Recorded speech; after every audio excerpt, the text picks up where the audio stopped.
ये कहानी एक अनोखी जिंदगी जीने वाले शख्स की है। 29 साल का सेबास्टियन, जिसे नौकरी करने का कोई शौक नहीं। वो साफ कहता है, मैं कुछ नहीं करना चाहता, बस खुद को अच्छे से जीना है, थोड़ा सुकून चाहिए। लेकिन उसके माँ बाप को ये बात समझ नहीं आती। उनके लिए कोई अगर कुछ नहीं कर रहा तो वो कुछ नहीं है, इसलिए उन्होंने उसे घर से बाहर का रास्ता दिखा दिया। सेबास्टियन पेरिस पहुंचता है, जहाँ उसकी पुरानी दोस्त अन्ना उसे अपने फ्लैट में रहने को कहती है। फ्रांस में अगर आप 25 साल से ऊपर हैं और बेरोजगार हैं तो सरकार से मदद मिल सकती है। यही उसका प्लान था, सरकारी सहायता लेकर आराम की जिंदगी। लेकिन जब वह ये मदद लेने जाता है तो सलाहकार उससे कहता है कि 1 महीने बाद वो नौकरी ढूंढने के सबूत लेकर आए। मगर सेबास्टियन अब भी वही करता है, लेट उठना, स्नैक्स खाना, कहानियों की किताबें पढ़ना और यूं ही बिना वजह सड़कों पर घूमना। अन्ना उसके ठीक उलट है। उसे जिंदगी से बहुत कुछ चाहिए। वो दुनिया घूमना चाहती है, कामयाबी चाहती है, एक अच्छी नौकरी और सुकून। मगर हकीकत में वह अपने सपनों से दूर जा रही है, क्योंकि उसने ग्रेजुएट होते ही काम करना शुरू कर दिया। तीसरा रूममेट ब्रूनो, जो स्पोर्ट्स जर्नलिस्ट बनना चाहता है, 86 रिजेक्शन झेलने के बाद एक शव गाड़ी चलाने की नौकरी करता है। उसे अन्ना से प्यार है,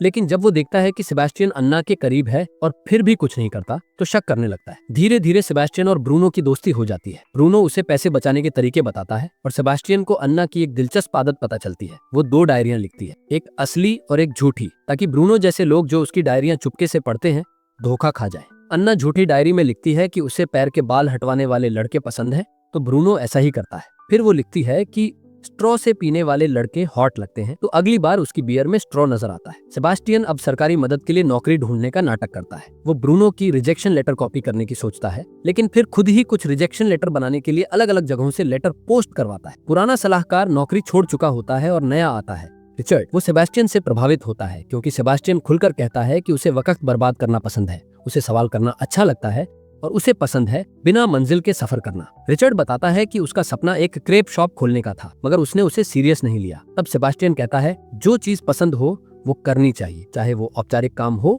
या नहीं। रिचर्ड इस सोच से प्रभावित होकर उसे 3 महीने की सरकारी सहायता दिलवा देता है। अब सेबास्टियन की दिनचर्या वही है, पार्क में बैठना, ब्रूनो से बातें करना, किताबें पढ़ना और सड़कों पर घूमना। ब्रूनो फिर से नौकरी करता है, म्यूजियम में नाइट गार्ड बनता है। एक दिन वहाँ 2 चोर आते हैं, मगर वो उन्हें देखकर कहते हैं, तुम लोग तो हमसे भी ज्यादा गड़बड़ लगते हो, और चले जाते हैं। मगर सीसीटीवी में सब रिकॉर्ड हो जाता है और ब्रूनो की नौकरी फिर चली जाती है। एक दिन पुराने दोस्त मिलते हैं, कोई 3 बच्चों का बाप है, कोई टीचर है, कोई मैनेजर। जब उन्हें पता चलता है कि सेबास्टियन इतनी पढ़ाई के बाद भी बेरोजगार है और सरकार से पैसे ले रहा है, तो उसे ताना मारते हैं, कहते हैं वो समाज पर बोझ है। सेबास्टियन बस इतना पूछता है, अगर धूप निकली हो तो क्या तुम खुश होगे या दुखी? उसकी जिंदगी का नजरिया बस बाकी लोगों से अलग है। रास्ते में उन्हें एक भिखारी दिखता है और सेबास्टियन अपनी कम हालत के बावजूद उसे सिक्का दे देता है, क्योंकि शायद वो भी उन्हीं लोगों में से है जो चांद को देखते हैं, न कि सिर्फ पैसों को। ब्रूनो फिर से एक जॉब करता है, सांता क्लॉज बनता है। मगर जब वो देखता है कि सेबास्टियन का दिन सिर्फ बिस्किट खरीदने और पार्क में खाने में बीतता है तो गुस्सा हो जाता है। ब्रूनो कहता है, मैंने कभी ऐसे जिंदगी की कल्पना नहीं की थी। सेबास्टियन जवाब देता है, मैं समझता हूँ,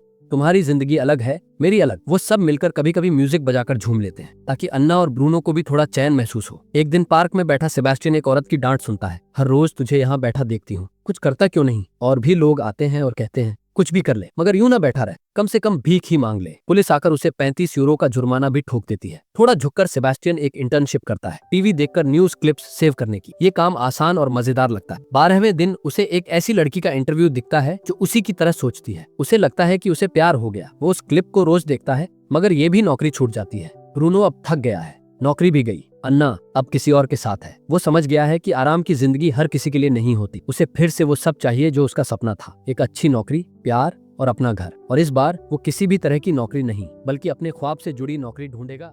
बाकी का देखते हैं पार्ट 2 में। तो चैनल को सब्सक्राइब करें, या मूवी अच्छी लगी हो तो लाइक और शेयर करें।